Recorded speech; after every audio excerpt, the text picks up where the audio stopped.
These daredevils practicing over the shores of Shisanling Reservoir are the Flying Dragon paramotor demo team, and they travel all over China putting on spectacular displays just like this. But despite the military-like precision involved, these pilots are all civilians and members of the Beijing Flying Man Club.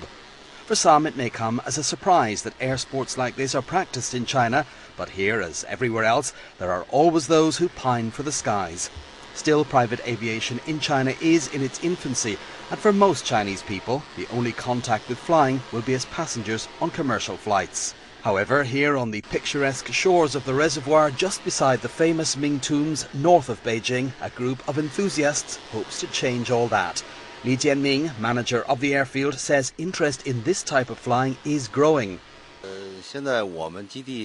Currently the club already has about 20 members of the demo team and over 200 ordinary members. Levent Yurde, a former world paragliding champion and head coach at the club, is also confident about the future of flying. And do you think this sport has a big future in China? My idea still we need time, but we'll have. Here, would-be pilots can try their hand at everything from paragliding silently off a mountainside to flying a sophisticated powered ultralight aircraft like this at speeds of over 100 miles per hour. Training for paragliding, the cheapest option, where most people choose to start, takes about 5 days depending on the pupil's ability and the weather. Paramotors like these, basically a paraglider with an engine strapped onto the pilot's back, provide more autonomy, but training is a little more expensive. And at the top of the range are the ultralight aircraft. Now we have a different type of microlight here. This is the trike we saw earlier. It's more sophisticated than the paramotors. And Levent is just going to show me how to sit inside this aircraft and exactly how it's controlled. So Levent, I'll just get up here. Yes, please. Right. And then I would be strapped in, presumably.